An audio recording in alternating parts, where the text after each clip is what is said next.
Imagine standing on a mountain, right? You spend your whole life analyzing the trees around you, the rocks under your boots, the way the dirt smells after it rains. You become an absolute expert on your little patch of woods. Exactly. But if someone asked you what the mountain actually looks like from a distance, like its shape or its true scale, Yeah. you would have absolutely no idea. You are simply too close to it. Which is such a frustrating reality. It really is. And welcome to today's deep dive, where that exact problem is our mission for you. We are exploring this incredibly profound essay from September 2024 by an author named Feng. Right. It's titled Seeing Within from the Outside, or in Chinese, Zanzai Weimian Kan Limian. And it is a remarkable piece of writing. It really covers a lot of ground. Oh, totally. Yeah. I mean, it functions as a travelogue, a critique of history, and this really deep philosophical dissection of self-awareness. Yeah, the author basically takes you on this journey across continents and ultimately deep into the human mind. Anchored by that old proverb, right? Uh, That you cannot see the true face of Mount Lu simply because you are within the mountain. Right. But before we jump into the mechanics of how the author applies that proverb, we need to set some ground rules for you, the listener. Yeah, that's really important here. Because this essay deals with some incredibly charged views regarding China, Western nations, and just the core structures of human society. So our goal today isn't to take a side or tell you what's right. No, not at all. We are strictly acting as your guides today. Exactly. We are here to impartially unpack Feng's logic and map out the fascinating questions this essay raises so you can weigh these massive ideas for yourself. That neutrality is crucial, I think, because the author's method of breaking down these cultural mountains is to use physical geography as like a blunt instrument. A very blunt instrument. Yeah. They argue that physical displacement, literally stepping outside your national or cultural borders, is the only reliable catalyst for realizing what was previously invisible to you. And they illustrate this with a really striking historical anchor, the story of Li Hongzhang. So just for context for you listening, Li Hongzhang was this massively influential, high-ranking official in the late Qing dynasty. Very powerful guy. Very. And the essay focuses on his diplomatic visit to the United States in the late 19th century. And it's the sensory and, I guess, technological shock of that visit that the author really wants us to focus on. Yeah, try to picture it. Li Hongzhang arrives in America and sees skyscrapers literally dominating the skyline. He sees highways just bustling with automobiles, Yeah. men conducting business in these tailored suits, And women dressed in modern attire, moving freely through society. which was completely alien to him. Completely. Yeah. The essay specifically forces us to contrast that with the reality back in China at that exact same moment in history. Right, because back home, there were no skyscrapers. The architecture was entirely horizontal. No cars. Men were still mandated to wear traditional long robes with queues, the braided hairstyle. And women were still being subjected to the brutal practice of foot binding. So it's literally like two different planets. And the psychological impact of that contrast is the mechanism the author is highlighting. According to the text, when Lai returned to China, he was almost entirely silent. Wow. He didn't come back with some triumphant speech. No speech. The sheer, overwhelming scale of the difference essentially short-circuited his worldview. The author argues that without that external perspective, Lai, and by extension, the entire nation, could not recognize their own reality. Well, it's like they were trapped. Yeah, the essay characterizes the China of that era as existing in a state of backwardness, ignorance, and this profound stubbornness. But, you only realize your isolation when you suddenly see what you have been isolated from. Let's just pause on that image of him returning in silence because it highlights something so fundamental about human perception. It really does. Think about sitting in a dimly lit room for hours. Your pupils dilate, your eyes adjust, and after a while, you think the lighting is perfectly fine.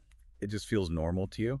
Right. You literally cannot know that your environment is dark until someone kicks open a door to the outside and the midday sun pours in. Mm. The physical displacement Locke experienced was that external light source. That visual perfectly captures the text. And Feng experienced a deeply personal version of this sunlight moment too, which is detailed in the essay. 30 years ago, right? Yeah, 30 years ago when the author traveled to Zimbabwe. See, the way they describe that initial arrival in Africa is so vivid, but it's a bit of a misdirection, isn't it? It totally is. They talk about waking up in this luxurious villa. Yeah. Chirping birds, incredibly spacious homes with lush green lawns. Vibrant flowers, crystal clear swimming pools. It sounds amazing, and the comfort was so jarringly wonderful that their initial gut reaction was to decide never to return to China. Right, but the truly transformative realization, the actual Mount Lu moment, didn't happen inside that wealthy bubble. No, it happened later. Much later, when the author spent over a year living in a highly remote, modest area called Kyokyol. And this part of the narrative is absolutely crucial, because in Kyokyol, the local African community the author lived among was not wealthy at all. Not even slightly. The essay points out they lived in very humble homes and subsisted on incredibly basic food. Yet, amidst all that material simplicity, the author observed a profound, undeniable quality of life that just shattered their preconceptions. What did they see exactly? Well, the text emphasizes that the people spent their days singing, dancing, and playing. They exhibited this fundamental freedom and joy. Despite the lack of material wealth. Exactly. And on top of that, they kept their environment meticulously clean, washing their clothes daily, keeping their humble floors completely spotless. But why does that specific detail matter? Like the clean floors and the singing, why is that so important to the author's larger point? Because it destroys the illusion of cultural hierarchy. Okay, unpack that a bit. Well, if you come from a society that prides itself on thousands of years of continuous civilization, you carry an implicit assumption of superiority. You just assume you're at the top. Exactly. So seeing a community that possesses functionally fewer resources, yet possesses a psychological freedom and daily joy that your own culture lacks, it forces a harsh recalibration. Oh, I see. Looking back at China from the vantage point of Kyokyol, life suddenly seemed, in the author's words, excessively burdensome. Man, that word burdensome carries so much weight. The author started seeing their home society as a place where an outer polish, or this collective obsession with status, was just masking a deep collective inner struggle. Which introduces the second major phase of the essay. Because physical travel inevitably forces ideological travel. You can't unsee it. Right. Once you realize your present society might be organized around a burdensome illusion, you turn that newly acquired external lens backward onto your own history. And the author does not hold back when looking backward. No, they go all in. After arriving in North America and studying Western history, their view of Chinese history undergoes a massive shift. They align themselves with the famous 20th century writer Lu Xun. Yes, they explicitly agree with Lu Xun's devastating assessment that China's history is a cannibalistic history. Cannibalistic, that is a strong word. It is. So, The essay argues that the grand narratives of a glorious 5,000-year culture actually serve to obscure a grim, systemic reality. from this new external perspective, the author views the historical timeline as inherently inhumane. A system where absolutely everyone was enslaved to the hierarchy. The text even makes a point to say that the emperors weren't truly free. They were enslaved and controlled by the very mechanisms of absolute power they wielded. It's the total trap for everyone involved. And the author goes as far as to claim that, with the exception of traditional music and landscape painting, China's cultural legacy is essentially a mess. A total teardown of the systemic structures of the past. But this leads to a very complex paradox in the text regarding how the author views the actual citizens, doesn't it? It really does, because immediately after calling the cultural legacy a mess, they claim the innate intellect of the Chinese people rivals that of any nation on earth. They insist that if this population were allowed to express their creativity without the weight of repression, they would undoubtedly excel globally in every field. Okay, hold on. I really struggle with this part of the argument. You can't just neatly separate the software from the hardware, you know. What do you mean? If the history and the culture are as repressive, cannibalistic, and messy as the author claims, where is this immense, unwavering intellect coming from? Ah, I see what you're saying. Right. If a bird is born inside a cage, and its ancestors lived in that cage for thousands of years, the cage dictates how the bird develops. Doesn't a culture fundamentally shape the intellect of its people? It's a very fair pushback, and I think the essay dances on the edge of this tension. Let's look at it through the lens of adaptation rather than just containment. Okay, adaptation. When a society is deeply rigid and resources or opportunities are heavily bottlenecked by those in power, human brilliance doesn't just evaporate. But it mutates. Exactly, it mutates. The author seems to imply that the intellect of the people was forced to become hyper-adaptable, focusing entirely on pragmatic survival strategies. So the brilliance is absolutely there, but for centuries it was channeled into surviving the oppressive system. Right, outmaneuvering the hierarchy, rather than building a freer, more humane society. So the intellect is a byproduct of the pressure, but it's aimed at the wrong targets. Precisely, and the author sees this misdirected intellect playing out dangerously in the modern era, particularly when they observe Chinese social media. This brings us to a really fascinating modern warning in the text. The author calls out WeChat, specifically the popular video channel where influencers and well-known figures amass huge followings. Preaching life advice to the public, yeah. The essay lists the specific themes these influencers focus on. They lecture about the dark realities of human nature. Or they offer aggressive strategies for overcoming adversity. Or they sell blueprints for crossing class boundaries. And to a lot of people scrolling on their phones, that probably just sounds like standard, harmless motivational speaking or self-help. Right, like standard hustle culture stuff. But through Zhifeng's external lens, it's highly toxic. The essay argues these teachings actively encourage people to abandon their humanity. The imagery used is incredibly stark, stating that this rhetoric encourages citizens to become wolves, ghosts, or monsters. Wolves, ghosts, or monsters? Let's unpack the mechanics of that wolves metaphor. Why is self-help turning people into monsters?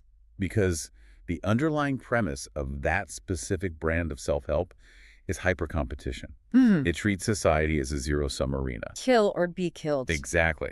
If crossing class boundaries requires you to outmaneuver, manipulate, or emotionally bankrupt your neighbor, you aren't building a civilized community. You're building a pack of predators. Wow. The author is deeply pessimistic about China's future because they see this survival of the fittest mentality being celebrated as wisdom. They argue that when people remain unaware of life outside their borders, when they are cut off from broader developments in global science, philosophy, or sociology, their fundamental values become chaotic. Right and wrong blur into whatever helps you survive the day. Now, if I'm listening to this breakdown, my immediate instinct is to assume the author is setting up a classic East versus West binary. Oh, for sure. That's the trap. Right. Like, if the East is this burdensome, hyper-competitive cage turning people into wolves, then the West must be the shining utopia on the hill. And that is exactly where the essay pulls off its most brilliant pivot. It totally caught me off guard. The author completely anticipates that assumption and projects it. They do not hold the West up as a utopia. Not at all. Instead, they push the camera back even further, shifting from a geopolitical lens to a massive cosmic one. This is where the scale of the essay completely shifts, and it's a bit dizzying, to be honest. The author explicitly names the highly developed countries we typically associate with success: the United States, Canada, New Zealand, Australia, the UK, Germany, France, and Japan. The heavy hitters. Right. And they ask a blunt question. Does all this economic and technological development mean these countries are flawless? And the text answers with a definitive, not at all. To explain why, the author introduces these incredibly vast conceptual viewpoints. First, they bring up something called the 1,000-year world. Okay, what is the 1,000-year world? Well, the text states that if you evaluate these highly developed Western nations from the perspective of the 1,000-year world, they suddenly appear disturbingly flawed.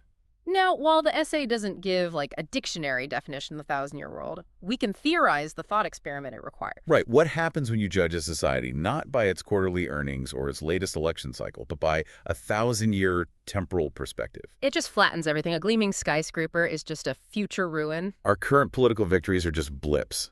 Exactly. From a 1,000-year view, you see the repetitive, violent life cycle of empires rising and falling, constantly bickering over borders and natural resources. It makes our modern achievements look incredibly fragile and short-sighted. But then the author zooms out even further than that. Yeah, introducing the concept of the Elysium world. The Elysium world, which represents the absolute pinnacle of civilization and highly evolved consciousness. And from the perspective of this Elysium world, the entire Earth, not just the East, not just the West, but the whole globe, is viewed as hell brimming with monsters and demons. A hell brimming with monsters.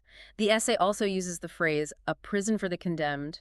It is a sweeping declaration that humanity as a whole, despite our smartphones and our space stations, remains fundamentally uncivilized. Let's visualize this for the listener because it's a terrifyingly effective concept. It's like a set of nested Russian dolls. Oh, I like that analogy. You start inside the smallest doll, completely in the dark. Then, like Li Hongxing, you step outside that doll and see the West, and you think you finally found the sunlight. You think you figured it out. Right. But then you realize you are actually just standing inside a slightly larger doll, and looking down at the entire set of dolls is this massive cosmic universe, judging the whole thing as completely barbaric because we still fight wars, we still hoard wealth, and we still treat each other terribly. That Russian doll analogy captures the structural genius of the essay perfectly.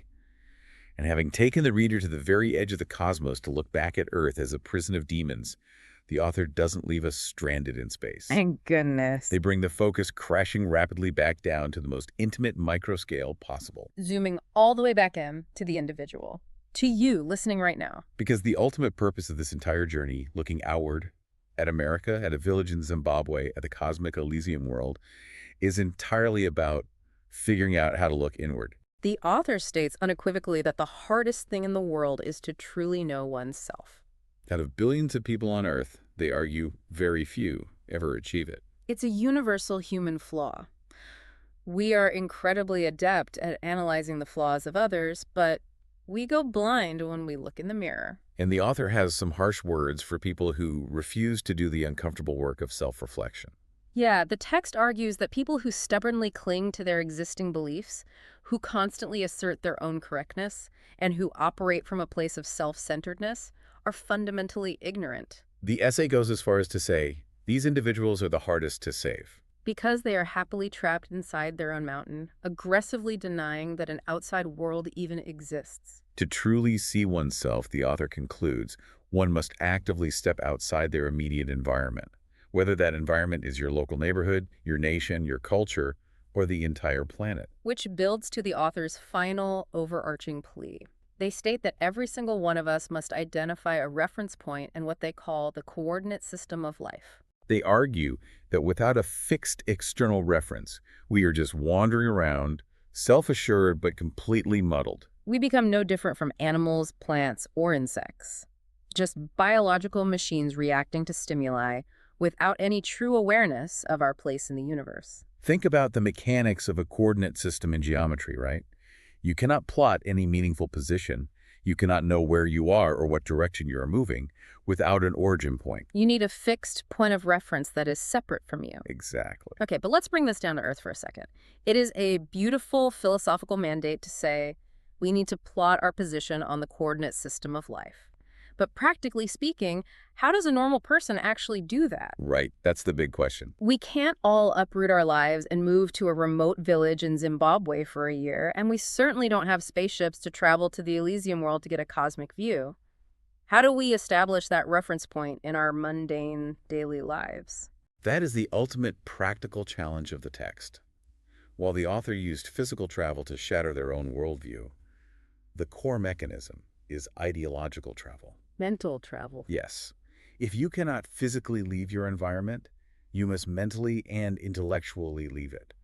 It requires an aggressive, intentional seeking out of perspectives that contradict your default settings. So, like reading the history of your nation written by its adversaries. Exactly. You study the philosophies of cultures you are casually taught to dismiss. You actively seek out the sunlight of other viewpoints, so you aren't just relying on your own eyes, which has been decades adjusting to the dark room you were born in. Because if you stop seeking that friction, you inevitably become the person stubbornly asserting their own correctness. You have to constantly be looking for the seeing in the Russian doll, trying to peek at the next layer out. Just to summarize the sheer ground we've covered today, we started at the foot of Mount Lu, unpacking the danger of being too close to your own reality. We looked at the historical shock of Li Hongxing in America. And the author's own worldview-shattering observations of joy in a humble village in Zimbabwe. We explored how those external lenses forced a harsh reevaluation of history and the predatory nature of modern self-help culture. And finally, we zoomed out to the dizzying cosmic views of the thousand-year world and the Elysium world. All to realize that this massive external journey was simply a method to help us look in the mirror. It all serves the goal of finding a reference point to truly know ourselves. It is just a masterful scaling of perspective from the nation to the globe to the cosmos and finally right back to the self. But before we officially wrap up this deep dive, there is one final thought I want to leave you with, something to mull over on your own that pushes the boundaries of the author's coordinate system. Lay it on us. Schwefing argues passionately that we must find an external reference point so we don't live blindly like insects. But think about that Elysium world perspective we discussed. If that perspective is correct, and every single human being on Earth is trapped in the very same planetary prison of endless conflict and flawed civilization, is it ever truly possible for a human being to find a completely objective external reference point? Oh, that's a tough one. Right. Or no matter how many borders we cross and no matter how many conflicting philosophies we study, are we all ultimately just comparing different corners of the exact same mountain? That is the million-dollar question. We will leave you with that question to explore. Thanks for diving deep with us.